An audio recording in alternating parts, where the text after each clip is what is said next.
Blouse फ्लाउज चिरी पानी पानी ढाड़ी कादुरे गड़ज कह मत ये सब रेप कर 5 9 जन लोक ना रेप केस दे सारा बो यहीना कौच आम छोट जाति पुणी जिते बड़े मो पुआ आंतर बही केमी आउल कौन देखी आसुल एना कौन ये भाया कथा कौच छोट जाति आम कि कौन छोट जाति तू बही आसलु पुणी तो पिला है ना ना आम बुढ़ा बुढ़ी की शांति खोई दीटा रोसे तो आम खाई पार द्वंद्व सृष्टि घरे बुढ़ा बुढ़ी सी तो पंगु हो पड़ा मो हाट वाला आम एमती उपास हईराण खाया ना कि हूँ पिला भल के आसुना दीप जे कलिकतार अच्छा हाँ बहुत कष्ट होता कहना मत 64 वर्ष है एत कष्ट मुझे जान पिला बेलू खटी खटी घर द्वार जिनस सब दी मो स्त्री मुखी करूँ आ मो स्त्री बहुत परिश्रम करे गाँ गंडा करे आम केउटहर गाँ गंडा करे मु बहुत माछ शुखुआ बेपार करे सबू करी कि बो आसे नष्ट बस्ट कर आम मारी पिटी एमती हाँ पारालिसिस पूरा पूरा अचल जहाँ से चल पचल करूला आगुरी भल होता पुणी जो 2 थर मारा पूरा अचल बहुत कष्ट गाड़ी पकई नहीं गलु आरएन साहू पाख स्टेटमेंट गलु ये चुनुकुदे प्रथम दिन मारा चुनुकुदे मेडिकल नहीं गलु आ एथर जो पड़गला आम आउ है आरएन साहब चिकित्सा कर जना पड़ी से 2 थर थे कहे हे तुम छोट जाति तुम पाखे रही कौन खाइब कौन एमती व्यवहार करे हाँ बा से पुओ कहला नेबी से आसिलु मुझे कथा थर कहली मुझे बो यहीना कौच आम छोट जाति पुणी जिते बड़े मो पुआ आंतर बही केमी आउल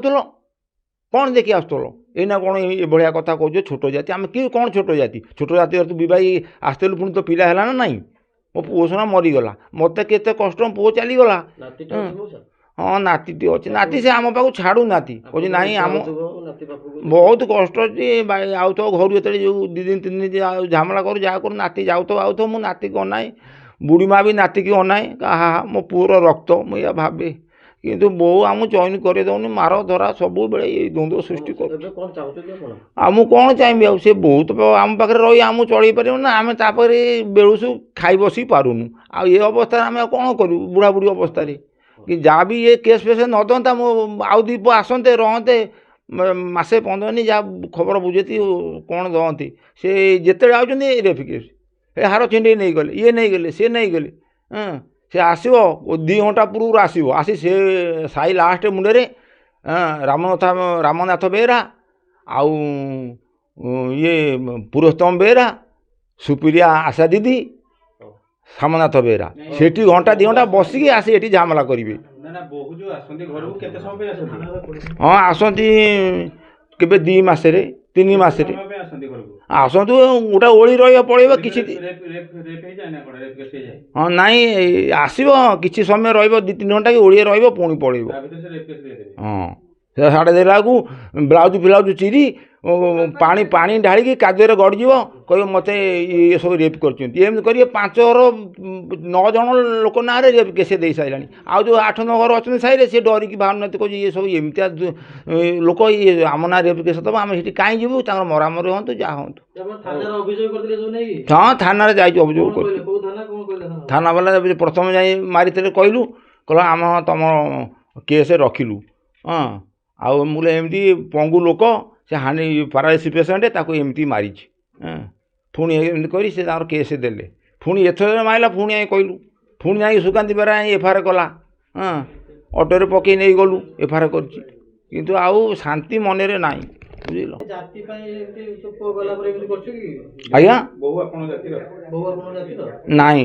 से घर भौरिया से सीमाली राउत आमे बलराम बेरा आम कईबर तो केउटू आमे नाई सीमाली राउत पा राउत हाँ सी आमको घृणा करे घृणा करे ना ना सी तार अलग खाए सी आम साथ पड़ना पुओ धमका चमका करे कि बुढ़ा बुढ़ी खाया दो सी खाया पीवा आम सागे तार संपर्क भल रखे ना तथापि से पुओ को बेजित कर पुओ को गाड़ी दब माने ना सी बिल्कुल मानवनी पुओ को पूरा बेजित कर हाँ 2 पुओ से जब बाहर आसती से जो 2 पुओ पदार अच्छा सी आसले खबर हाँ आम खाए ହଁ ଗୋଟିଏ ବା ହଁ ସେ ବୋହୂ ମାନେ କୋଉଠି? ସେ ବୋଉମାନେ ତ ତାଙ୍କ ପାଖରେ ଅଛନ୍ତି ଆଉ ସେମାନେ ବାହାରେ ରହୁଛନ୍ତି। ଆଜ୍ଞା ଦି ହଁ ବୋହୂ ଆପଣଙ୍କ ଘରେ ରହୁଛନ୍ତି। ହଁ ଦି ପୁଅ ବାହାରେ ଅଛନ୍ତି। ବାହାଘର ଆପଣ ଘର ଲୋକ ରାଜି ଥିଲେ, ଆପଣମାନେ ରାଜି ଥିଲେ ତାଙ୍କ ବାହାଘରକୁ? ହଁ ସେ ଜବରଦସ୍ତି କହିଲେ ଯେ ନାଇଁ ମୁଁ ଏଇଠି ବିବାହ ହେବି ନହେଲେ ଆଉ ମୁଁ କେଉଁଠି ହେବି। ଆଉ ସେ ତାର ହେଲା ଆମେ ଆଉ ତା ମାନେ ପୁଅ ମନରେ ଆମେ ବାଧା କାହିଁ ଦେଇଥାନ୍ତୁ ଆଉ ବାଧା ଦେଲୁନୁ ସେ ତାର ପୁଅ ଥିବାବେଳେ କେବେ ଆପଣଙ୍କ ସହିତ ଝଗଡ଼ା କରିନାହାନ୍ତି? ନାଇଁ ପିଲା ଥିଲା କିଛି କୁହନା ଯେମିତି ତ ପୁଅ ଗଲା ସେ ପୁରା ବାର କଥା କେସ୍ ମାଲି ମକଦମା 6ଟା 5ଟା କେସ୍ ପୁରା ସବୁ ଆଉ ଯେତେ ଥାନା ପୁଲିସ କରିଛି ସବୁଥିରେ ରେପ୍ କେସ୍ ସବୁ ହାର ଛିଣ୍ଡେଇବ ନେଇଯାଇଛନ୍ତି ସବୁ କେସ୍ରେ ଏଇଆ ଦେଇଛି କିନ୍ତୁ ଏଥିରେ ସମ୍ପୂର୍ଣ୍ଣ ଆକୁ ଶିଖେଇବାର ଏଠିକି ବୟସ ହେଲା ଆପଣଙ୍କୁ? ମୋତେ 64 ବର୍ଷ। ଏଇ ବୟସରେ ଏମିତିକା ଏଇ ସବୁ କଷ୍ଟ ଆପଣଙ୍କୁ ବହୁତ କଷ୍ଟ ସେ କଥା କହିବା କଥା ନାହିଁ ବୁଝିଲ। ସାହିରେ କେହି କିଛି କହୁନାହାନ୍ତି ଡରରେ ଯିଏ କଥାରେ ବାହାରିବ ମୁଁ ତୁମକୁ ରେପ୍ କେସ୍ରେ ପକେଇ ଏମିତି କହିକି 8-9 ଜଣଙ୍କୁ ପକେଇ ସାରିଲାଣି 3-4 ଘରୁ ପକେଇ ସାରିଲାଣି ଆଉ ସେପଟେ ଯେଉଁ ଅଛନ୍ତି 7-8 ଘର ସେ କହୁଛନ୍ତି କାହିଁ ଆମ ନା କେସ୍ କରିବ ଆମ ମାଇଲେ କ'ଣ କହିଲେ ସେ ଆମ କଥାରେ କଥା କହୁନାହାନ୍ତି କିନ୍ତୁ ସେ ଆଶା ଦିଦି ସୁପ୍ରିୟା ରାମନାଥ ବେହେରା ସାମନାଥ ବେହେରା ପୁରସ୍ତମ ବେହେରା ଏ 4 ଜଣ ଫୁଲ୍ କର ବିକୁଛନ୍ତି 1.5 ବସ୍ତା। ମୁଁ କହିଲି ଭଲ ବୋଲି ସେ ତ ଭଲ ହେଲାଣି ଆଉ ତାକୁ ଆଉ କ'ଣ କରିବି ଏମିତି ବହୁତ ଆମକୁ ସବୁ ମୋ ପିଲା କଲିକତାରେ ତାଙ୍କ ନାଁରେ ରେପ୍ କେସ୍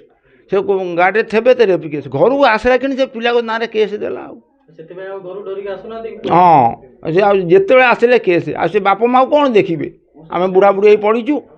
ମୋ ସ୍ତ୍ରୀ ସୁକାନ୍ତ ବେହେରା ପାରାଲିସିସ୍ ମୁଁ ହାର୍ଟ ପେସେଣ୍ଟ ଆଉ ମୁଁ ଶ୍ୱାସ ଅଛି ଡାଇବେଟିସ୍ ଆଉ ମୁଁ ସେ ନାଇଁ ବଢ଼େ ନା ପୁଲିସରେ ଆସିଲେ ମୁଁ ବି କିଛି ବଢ଼େ ନା ନାଇଁ କାହା ସାଙ୍ଗରେ ଅଛି ନ କହିପାରୁନୁ କିନ୍ତୁ ଆମେ ଜାଣୁ ଯେ ଆସନ୍ତି ସେଠି ସେ ମୁଣ୍ଡରେ ରୁହନ୍ତି ସେମାନେ ପଠେଇଲେ ସେ ଆଜି ଦ୍ୱନ୍ଦ୍ୱ ସୃଷ୍ଟି କରେ ସେମାନେ ସମ୍ପୃକ୍ତ ସେମାନେ ଅଛନ୍ତି। ଖାଲି ଶାଶୁକୁ ବାଡ଼ାନ୍ତି ନା ଆପଣ କେବେ ହାତ ଉଠେଇଛନ୍ତି? ଆଜ୍ଞା କେବଳ ଶାଶୁକୁ ବାଡ଼ିଆ ବାଡ଼ି କରନ୍ତି ନା ଆପଣ କେବେ ହାତ ଉଠେଇଛନ୍ତି? ନାଇଁ ମୁଁ ବାଡ଼ିକୁ ମୁଁ ହାର୍ଟ ବାଲା ମୋତେ ପେଲି ପାଲି ଦେବ ମୁଁ ମୋତେ ବାଡ଼ା ବାଡ଼ି କରେ ନା। ଆପଣ କେବେ ବାଡ଼େଇଛନ୍ତି କି ବୋଉ? ନାଇଁ ମୋତେ କେହି ବାଡ଼େଇ ନାହାନ୍ତି ସେଇ ଶାଶୁ ବା ଘରେ ରୁହେ ଶାଶୁ ପ୍ରେସିଡେଣ୍ଟ ଘରେ ରୁହେ ସେ କ'ଣ କହିଲା ମାରିବେ। ଆପଣଙ୍କ ସ୍ତ୍ରୀ କହୁଛନ୍ତି ଆପଣଙ୍କ କେବେ ଗୋଟେ ଶାଶୁ ଚପଲରେ ମାରିଥିଲେ ବୋଲି? ସେ ପୁଲିସ ବାଲା ଆସିଥିଲେ ଯେଉଁ ଝଗଡ଼ା ହେଇଥିଲା ମଝିରେ ମାସକ ତଳେ ପୁଲିସ ବାଲା ଆସିଥିଲେ ମୁଁ ପୁଲିସ ମୋତେ ପଚାରିଲେ ମୁଁ ତାଙ୍କ ମୁହଁକୁ ନେଇ କଥା କହୁଛି ତାଙ୍କ ମାଆ ଆସିଥିଲେ ଖବର ହେଇଗଲା ଝଗଡ଼ା ହେଇଛି ମାଆ ବାପା ଦୌଡ଼ିକି ଆସିଲେ ଗୋଡ଼ୁ ଚପଲ କାଢ଼ି ଗୋଟେ ବାଁ ହାତକୁ ପାର ପକେଇଲେ ପୁଲିସ ବାଲା ଧମକେଇଲେ ଇଏ କ'ଣ ଆମେ ଥବା ହାତ କ'ଣ ଚପଲ କାହିଁ ବାଡ଼େଇଲ ମୁଁ ତ ଏମିତି ଚପଲ କାଢ଼ି ଗୋଡ଼ ଗଲେ ପୁଲିସ ଥାଉ ମଶା ଥାଉ ହଁ ଏମିତି ଆଉ ଚାହୁଁଛୁ କ'ଣ କେମିତି ଏ କଥାଟା କେମିତି ଭଲରେ ସମାଧାନ ହେବ କ'ଣ ହେବ ନ ହେବ ଏମିତି ବରାବର ଦ୍ୱନ୍ଦ୍ୱ ସୃଷ୍ଟି କରୁଛି ମୋ ପିଲା ଏଠିକି ଆସିପାରୁନାହାନ୍ତି ଆଉ ଖୁସିରେ। ବୋଉ ଆସିବ ସିଏ ତ ଏଠି ରହିବନି ତା କଥା ଶୁଣିବା କଥା ନୁହଁ କିନ୍ତୁ ଆମେ ଚାହୁଁଛୁ ଇଏ ବାରମ୍ବାର ସିଏ ମୋ କହିବା କଥା ଇଏ ବାରମ୍ବାର ଏସବୁ ମିଛ କେସ୍ କାହିଁ ଦେଉଛି କେଉଁ ବାପ ପୁଅ 3 ଜଣ କେବେ ରେପ୍ କରନ୍ତି ଏ ଦୁନିଆରେ କେହି ଶୁଣିଛନ୍ତି? ବାପ ଧରିବ 2 ପୁଅ ରେପ୍ କରିବେ ବାପ ପୁଅ 3 ଜଣ ରେପ୍ କରିଛନ୍ତି ଏମିତି ସବୁ କଥା ରେପ୍ କେସ୍ ସବୁଥିରେ ହାର ଛିଣ୍ଡେଇ ନେଇଗଲେ ସବୁଥିରେ ଏଇ କଥା କହୁଛନ୍ତି। ବୋଉ ମୋତେ ସେ ଲୋକ ଗ୍ରହଣ କରିବନି ଆଉ ମୁଁ ତାକୁ କ'ଣ ଗ୍ରହଣ କରିବି ସେ ତ ଏମିତି ଆଜିଠାରୁ ମାନେ ଏ ପର ଶିକ୍ଷାରେ ପଡ଼ିକି ମରା ଧରା କରୁଛି ଆଉ ମୁଁ ତାକୁ କ'ଣ ଗ୍ରହଣ କରିବି ସେ ଆମ କଥାରେ ନାହିଁ।